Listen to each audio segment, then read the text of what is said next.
All right, saving the best for last, or the last for last. I'm not sure. Hey guys.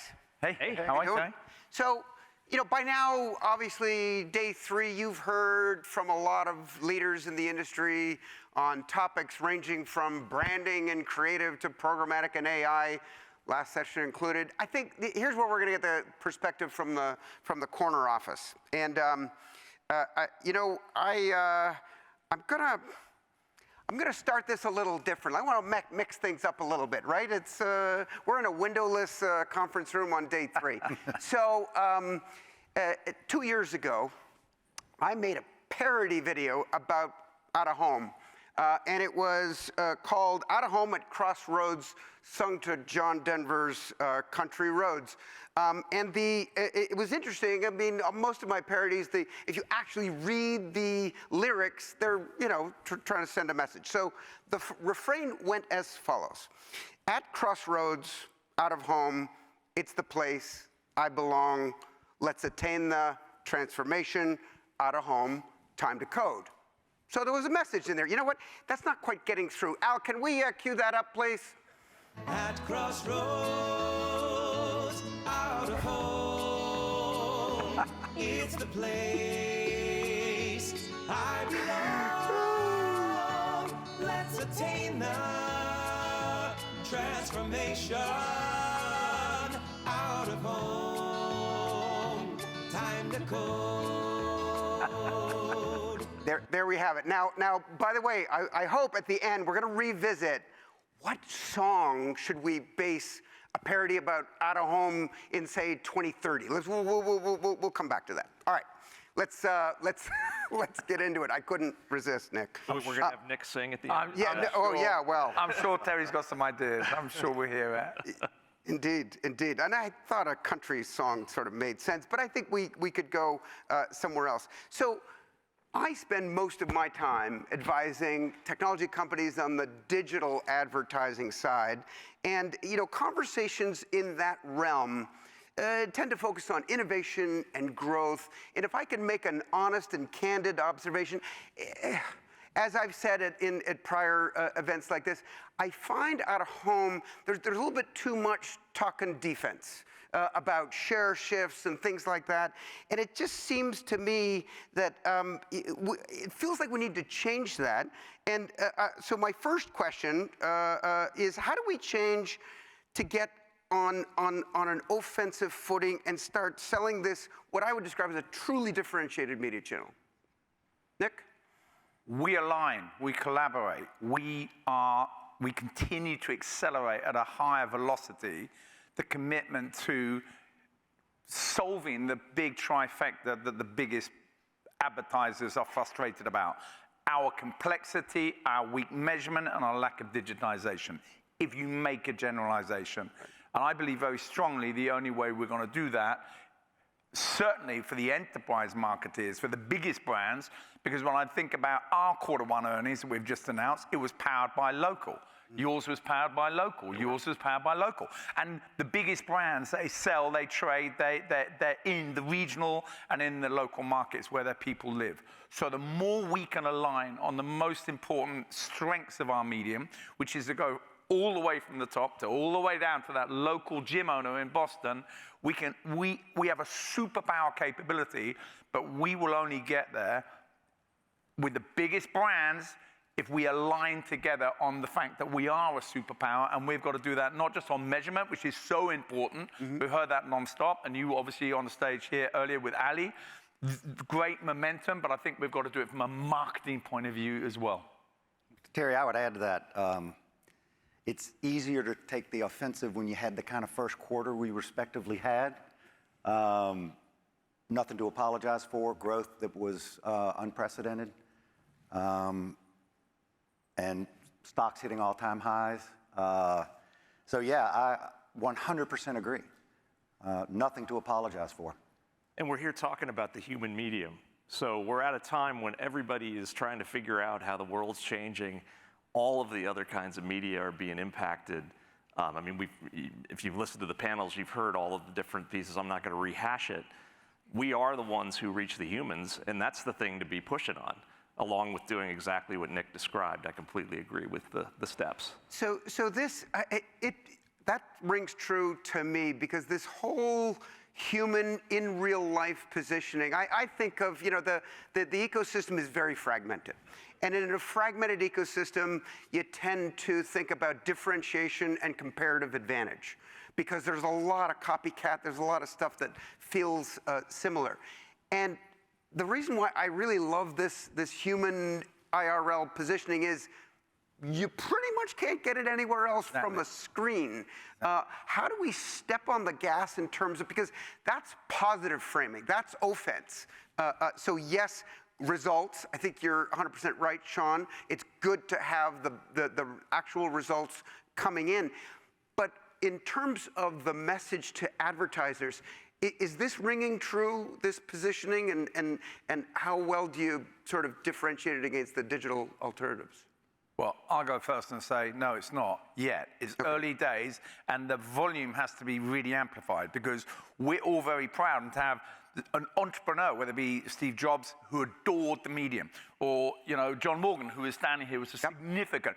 These are the entrepreneurs who own their businesses, right? Who built it. But we know the average tenure for most CMOs is less than 24 months. Right. They're not going to take risks. And yet at the same time, when I think about the amount of money, Unilever are spending $10 billion globally. P&G is spending $10 billion globally. We're looking at them now saying, we understand we've been too far at the bottom of the funnel, it's too performance, we've got to get back to brand. And what are they saying? They want to spend it with the creators. They want to spend it on CTV. They want to spend it with Netflix. They don't mention us. So I believe it is a superpower positioning, because our company, we're not talking about out of home. Out of home, it's a fact. It's not a benefit. In real life, why is it, if you're human in real life, you have the power of physical presence, which builds trust. We've got to dial that up, and as a benefit, and then be able to prove it. And that's why the measurement piece, because that's the promise, that's the narrative, that's the value proposition. Okay, show me that it works. Right.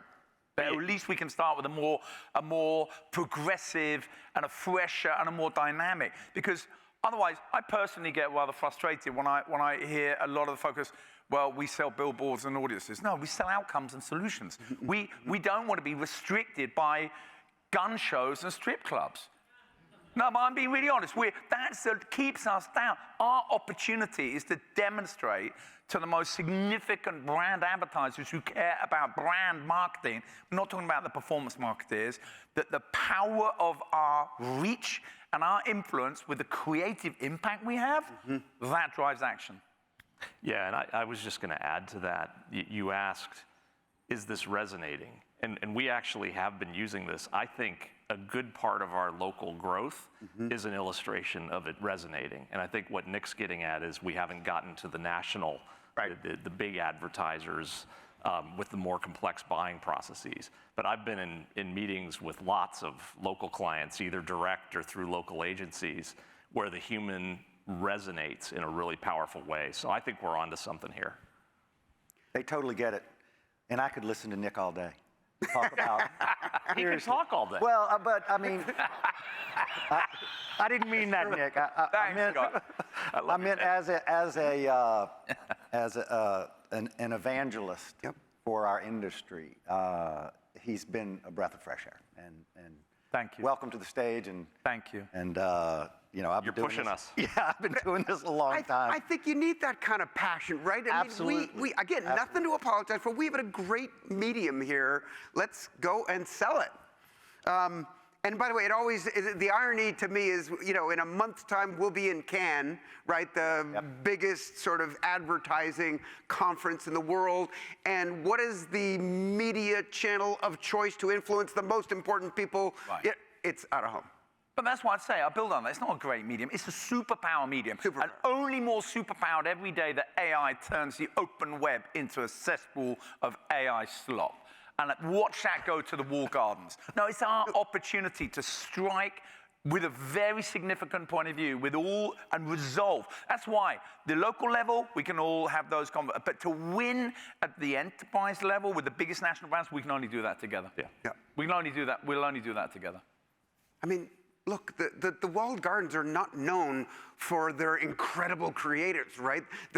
It's tonnage, and they've got targeting, so it works. But clearly, it's a point of differentiation. So whether it was here in Dallas the last couple of days or at any industry conference, you hear a lot about outcomes. This notion of delivering on what the advertiser's ultimate objectives are, as opposed to sort of media spend. But any sort of functioning system based on outcomes has to have a reliable way to attribute the exposure in out-of-home. And I think if you polled, not just the people in this room, because they're biased, but I think if you polled people in general, no one would doubt whether out-of-home impressions have a meaningful impact. But the question is, how do we, and Scott, you had a session earlier on this, maybe you can address this. How do we make sure that we can demonstrate with the same efficacy that the other channels do that, yeah, we've got clear and measurement and attribution to demonstrate that it's had an impact on the consumer? Terry, the thing is, we're doing this now. Yep. We embarked as a company, and this is going to go back to Nick's point about working as an industry, but we embarked as a company a decade ago on providing digital quality analytics to go along with both our printed and our digital assets. We call it Radar.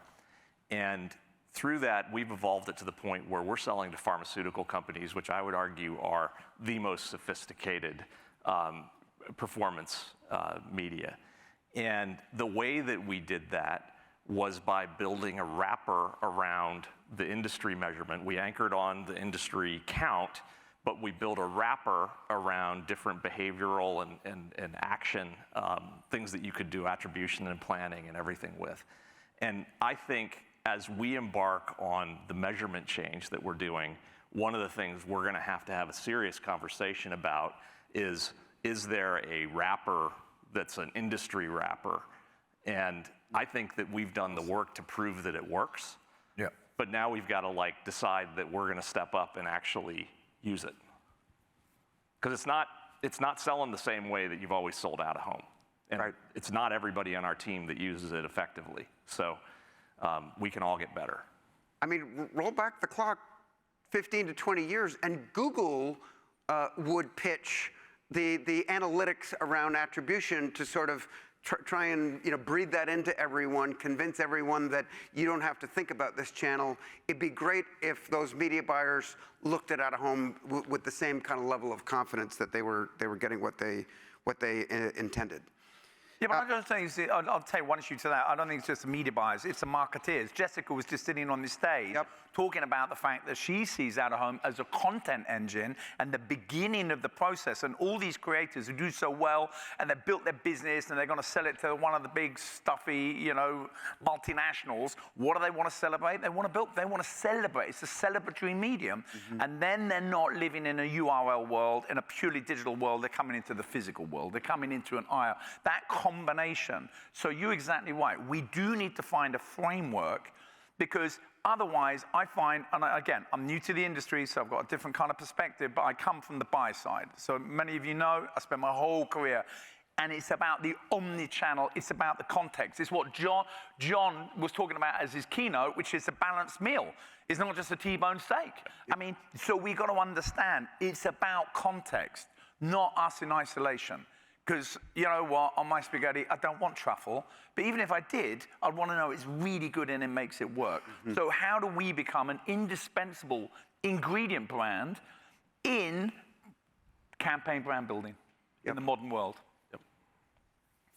So there's a lot of attention in the sort of growth media channels like CTV, audio, commerce media. And rather than sort of think about share of spend trade-offs with those, isn't there a way, what are the convergent or cooperative ways out-of-home can leverage those trends to be part of the growth opportunity as opposed to being on the losing side of a zero-sum reallocation, right? Shouldn't those, the excitement about those channels be a partner for out-of-home?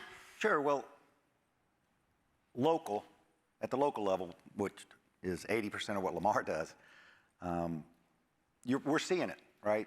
Number one, our growth at the local level is, and we're not locked at 2.5% at the local level, I can guarantee you that. We're a much bigger player to our local customers than that 2.5 number that gets tossed around. But anyway, look, linear television has almost been cut in half in the last decade. Yep. That is a fundamentally used to be local medium. We're not getting all of that, but we're getting some of it, right? And that's a story that we tell. And so we don't really sell against the emerging channels, right? But whatever you're doing with the emerging channel, if it's successful, because many of them are one-to-one, use us to tell the world, right? Because we're one-to-many. And, you know, at the local level, that story is resonating. And what about the prospects for national in that same regard? How do you sell out-of-home national campaigns in conjunction with these other growth channels? So one of the things that we've seen with this is that when we do a plan with a national advertiser that gives them assets that over-index to their audience, you know, as defined by them, as brought into our systems, excuse me, and mapped against our inventory, one of the things that we find really effective is it illustrates to them how much they don't actually know their customer, because they have a story and they think that they've got the customer nailed down and it's this age and it's this behavior and it's this and it's this. And yeah, we can give you things that give you 50% more of those people in the campaign, but you're going to get other people too. And they discover that they actually get growth as a result of that larger halo. Yep. And that's something that analysis after analysis we have discovered. It's really been very insightful to us seeing. We've discovered that the degradation curve, I think Kochava just validated this with their analysis that they just published, but the degradation curve on out-of-home is much slower than it is in other media. So you don't have to worry about, you know, frequency is good. You get extra, so that's a selling point in this. So I think it's a matter of helping pivot things that are perceived weaknesses and helping show them as strengths. Yes. I think that's exactly right, but I think to that end, we can't make them wrong to make us right. We're dealing with the Goliaths, but we have to be provocative, and we have to have a clear point of view, and we have to be challenging, because we have the 3 superpower capabilities. You know, we are in a world of AI where the agents will engage with the agents. We are for everyone. We are the human medium. We are for those in the physical environment, because Google and Facebook and they want to say, okay, they own the home. They own the platforms. When you leave your home and you go to the bar and you go to the sports house, you're into our world. You're into the real world. So in that context, we have that. We have high levels of trust. We need to prove it. And we are remarkably creative that if you start to stop just only talking about advertising, push-based, interruptive ads, but you talk about the brand experience, because so many of the biggest brands, they don't need more awareness. They need more cultural credibility. They want to have their finger on the pulse. They want to be part of these communities.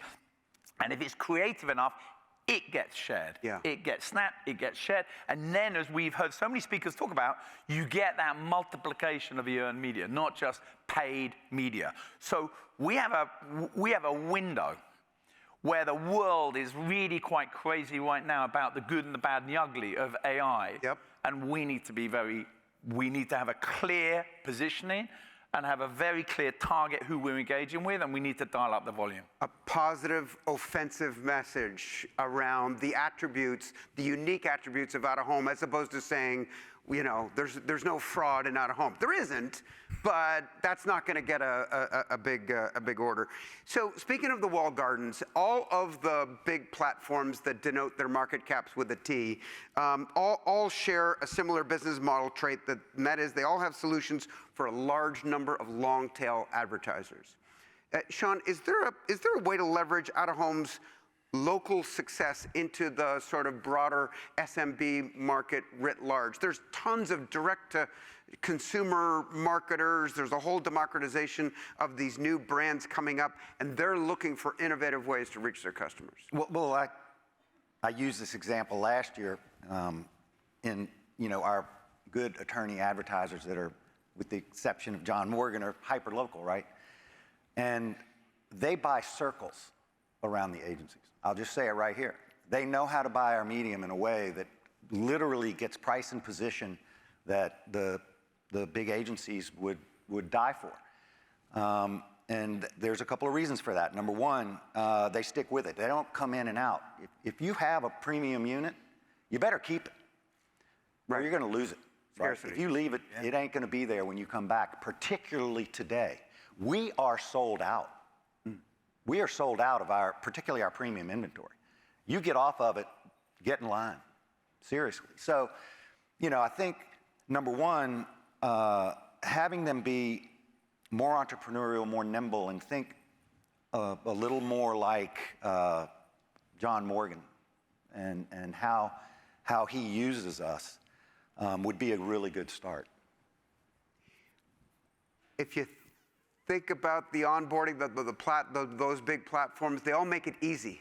Because these smaller advertisers are less sophisticated, so I think you have to make it easy. It's one of the refrains we heard the last couple of days, which is we're not an easy enough medium to be able to sort of click and go and launch your campaign. Let me push back just a tad, because I hear that all the time. For a local customer, I don't care whether you're a dry cleaner or a car dealer or a big regional hospital that does regional buys, we're quite simple to buy. It is not that hard. Maybe it's harder for the specialists that are trying to place in 80 markets, and you have to call up Lamar and you have to call every single office, and you have to clear the inventory and all that stuff. But for our local customers, it's easy breezy. Yeah, I think one of the things, I think I know where you're going, Terry, and I'm going to go somewhere a little bit different, but we have implemented an inside sales approach precisely targeted at the kind of customers you're talking at, the very small customers. And we've learned a ton from it. We've been doing it for a few years now. It's one of the fastest growing parts of our business. And to do that, it's kind of what the last folks were talking about on like looking at your workflow and like optimizing it. Because what we did is we kind of kept all the good parts of the sales process in terms of customer needs assessment and understanding what the customer's trying to do and asking questions and kind of all that.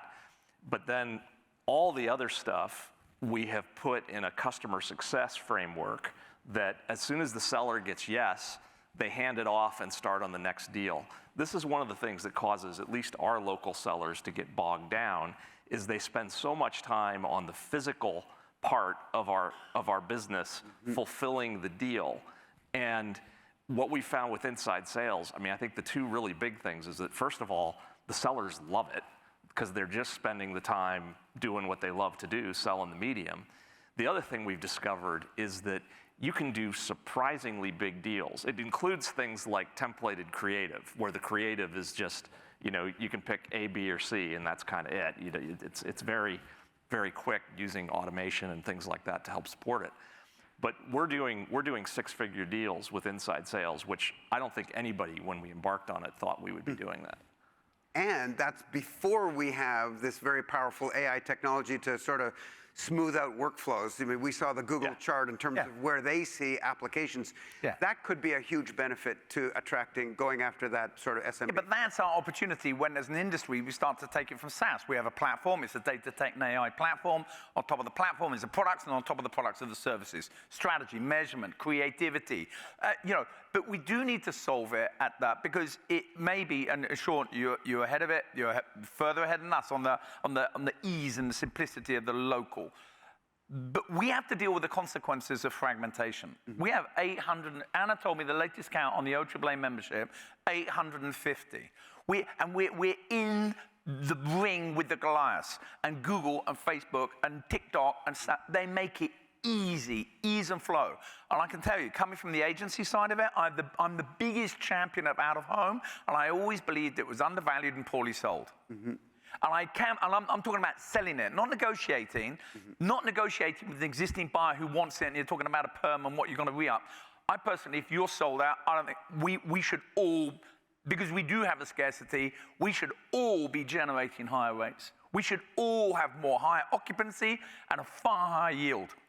I look at my average CPMs and I look at, I can work it out on the math and we can model where we kind of are. And on a relative basis for our superpower medium, we're too cheap.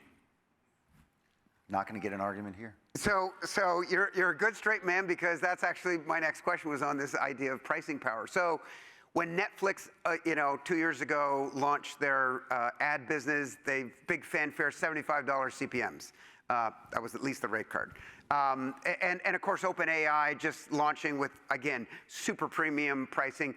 Maybe some of that's reality, maybe some of that's a message to the marketplace.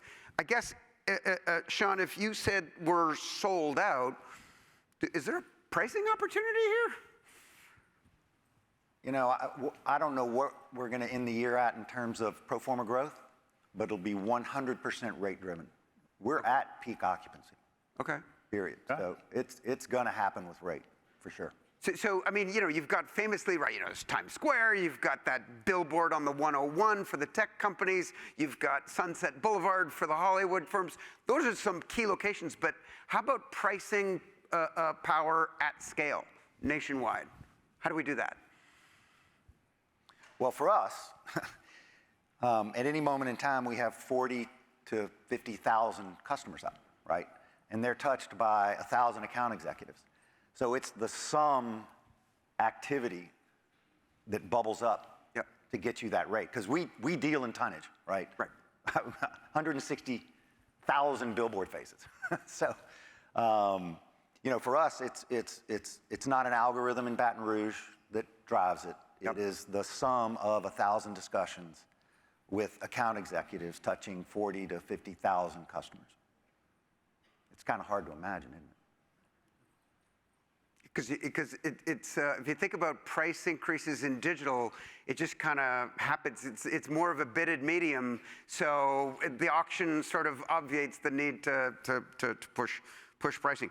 Let's talk about the elephant in the room, AI. We've heard a lot about AI, and at this point, I think in the industry, everyone acknowledges that it's going to have a massive impact, and it's going to pretty much touch every aspect of advertising. Again, that Google chart that we just saw basically indicating it was going to have an impact on everything.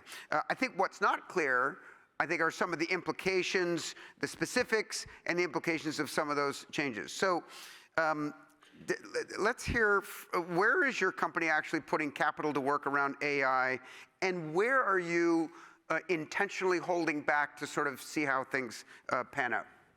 We're leaning into it for three main areas. Workflow process.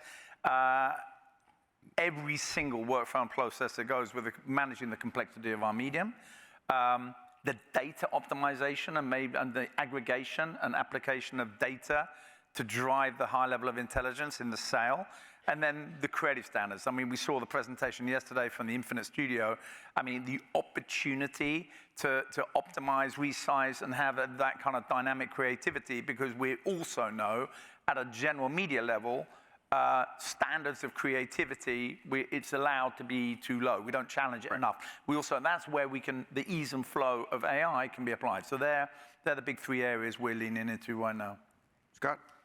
So we are using it fully in production with that inside sales team I talked about. We're able to train new sellers in like a sixth of the time of what it takes to train outside sellers. I'm trying to figure out how we use the training and reinforcement tools, because I just think back to when I was doing inside sales at Dell 20 years ago. We listened to maybe 1% of the calls and coached people based on that. We're listening to 100% of these calls, and that is allowing us through the feedback that then the managers use to coach up the individuals. So that's one where we're like fully in production, and it's ramping rapidly. Similarly to Nick, we're doing a lot of work on the workflow front. We're using it for art sizing, because that is definitely a headache within the business. And we have been very revenue focused on it. So on our outside sales teams, we're experimenting with agents, and we're having some pretty good success on renewals with agents. Okay. And so that's an area that we're working with it. So Lamar's a Gemini shop, so I was happy to listen to the last presentation and where they're taking it. And that's just sort of general workflow productivity stuff. We're using it with our inside sales folks. We call them account coordinators, but it's the same thing. Where are we being careful? I got to tell you, the term AI slop, right? In the world of creating good creative, you got to be very careful. And what we're seeing, and we're going to solve for this, but what we're seeing is AI slop is actually costing us productivity when it comes in over the transom, right? When it comes in from a client, for example, that just learned how to use AI, and they come up with this great thing, and they want this, and it's just horrible creative. The colors are all wrong. There's way too many words. There's way too much going on. Wrong aspect rate. I mean, just the whole thing. And we're having to clean it up, and not only clean it up when it comes in, you have to go kind of disappoint your own client because you're telling them what they created is really not good out-of-home creative. Right. So, and we're going to solve for that. Within Gemini, you can put parameters around. It's kind of like getting your prompt tailored correctly, right? You can put parameters around the use of Gemini for creative. They call them gems, and you kind of have to work it pretty hard, right? So we're going to solve for it. But right now, it's a pain for our graphic artists. It really is. Can I add one thing that I think we're all, and this is all companies, not just us and sitting on stage. I think the AI application at this stage, for me, I talked about this impossibly, been too much in the context of efficiency, not productivity. And efficiency is too often a code word for like, let's reduce heads and hire robots. So I think it's about what do we do better and what do we do differently? At the moment, we're doing things better. We're going to do better. What do we do differently? That's what we need to be talking about.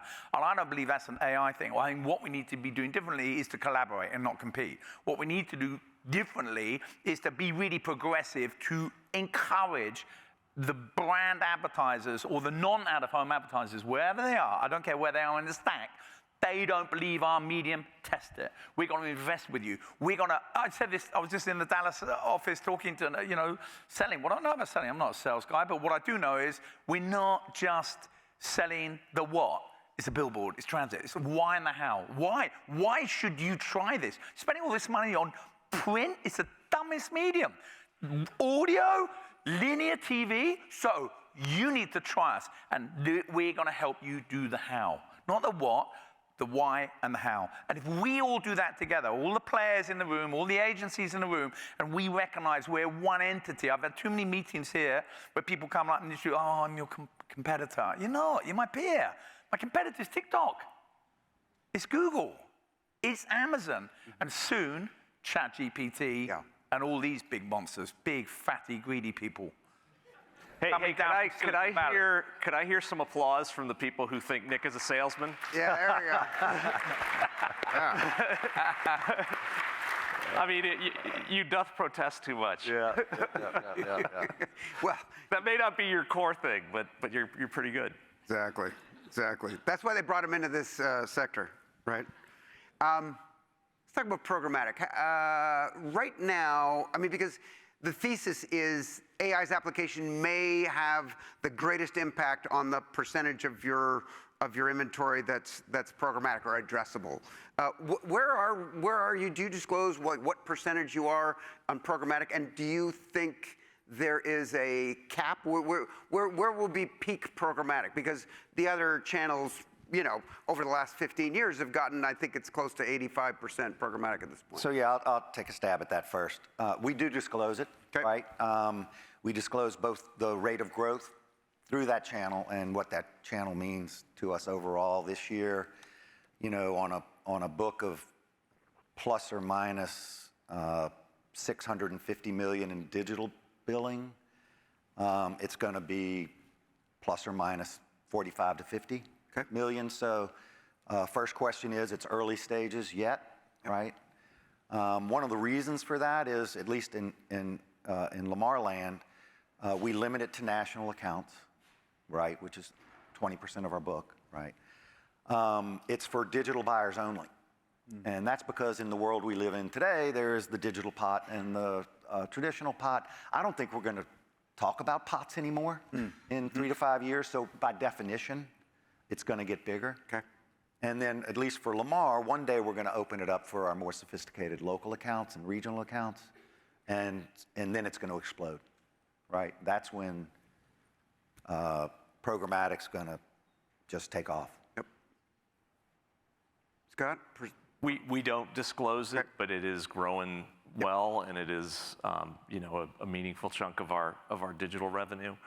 I'm a little more dubious about actually doing the programmatic use case with printed. I do think we will automate how we actually manage that workflow, but I'm not 100% sure. I think one of the things that's going to happen is that we're going to have some proliferation, I guess is the right word, of ways that automated buying happens.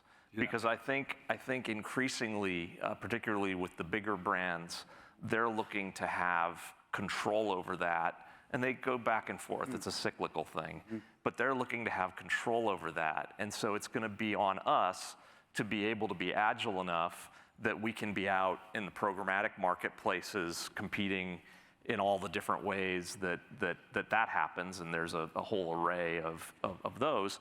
But we're going to also have to be thinking about scale automated work with brands directly, and that's with small ones as well as big ones. Because if they're used to having those tools to buy in other channels, exactly, they're kind of going to expect. They're going to want them here. And that's why I think, all credit, I think Lamar, they publish it. They're the most sophisticated in this. I think we talk about it. I mean, digital's is heading towards 40%, but only 20% is traded programmatically. Yep. Whereas in the market, 80% is. Yes. So if we want to engage in that world, and those are those pots, and they're very significant. And I agree with you, there's going to be more innovation in it. And we wanted to, that's the reason we hired Jeff Hackett, who's head of sales and strategy for all things digital. Because we know, and again, after his 8 years at the trade desk, having that perspective, because the world is being traded programmatically. And a lot of those big programmatic desks are coming inside the clients' houses. Right? And if we're not able to be bought and planned that way, we're not there. Got it. So at Luma, we were fortunate enough to be involved in the sale of Place Exchange to Broadsign 6 months ago, making that thank you, the third of the top 3 out-of-home programmatic technology companies to trade. The 3 buyers were Perion, T-Mobile, and Broadsign, and not Clear Channel, Lamar, and Outfront. Why is that? I'll go first. It was a year where Matt's our CFO, we basically aligned very swiftly that in the first year, we weren't doing M&A. We did a small technology investment, but largely we just didn't want to rush to that because there was so much I needed to get my hands around on the significant size of the business that we had. So that's why we didn't participate. Yeah, I mean, I've got a really easy answer, Terry. 10 times EBITDA and debt. So you don't do a lot of speculative acquisitions. It turns out when you're in that situation. Yeah. Well, we actually did. Remember now, we owned a piece of Vistar. Yes. And made that minority investment back when it wasn't clear where programmatic was going, and we felt like we could give it a leg up. I think the reason it doesn't make sense for one of us to own 100% of one of the programmatic enablers is because you need to be open, right? And I don't know that Scott would use Vistar if Lamar owned 100% of it. Right, yeah, I got it. Because he's going to be running his stuff through my channel, and I'll have access to all his data. And so I actually think you could fix that. I think. Yeah. I don't think it's a given. You were the first call I got when we invested in Vistar. And I had to say, Scott, I'm not looking up your skirt. I promise. You should have heard the conversation with Michael. But yeah, I mean, we have periodically done this through the decades just to get a nascent technology going that will benefit the industry. We don't have to be vertically integrated into all the various vendors that supply. Makes perfect sense, but it does it does pose the question, do we need, I mean, I looked up Mubadala's AUM, and they've got enough capital to do this whole stage. Yes. So those are the follow-on deals. Maybe, but do we need consolidation, or is it just cooperation in order to compete against the big digital giants? It's a great question. I believe we need both. Okay. So more M&A and more cooperation. Yeah, I think we need more M&A, more consolidation, not just on the supply side, but as you said, also on the technology side. And I do believe that, notwithstanding what happens with Coca-Cola, we've got to be cooperating much more progressively on the things we've talked about. Well, yeah, for the independents out here, No. Lamar's open for business. And we were closed for M&A only last year. It's now this year. All right. And I've got new friends. Yes, you do. Yes, you do. I was actually in Abu Dhabi when Scott announced his deal. I'm like, shit, can I still get in on this? No. So we're going to go full circle. So it's 2030, a couple years out. I sit down to write another parody about out of home. What should the song be based on? Johnny Cash's Ring of Fire? Not good. Elton John's I'm Still Standing? Well, better. Queen's Don't Stop Believing? Or Rihanna's Bitch Better Have My Money? What do you think? What's the vote? You can't go against Rihanna. Yeah. I'm with him.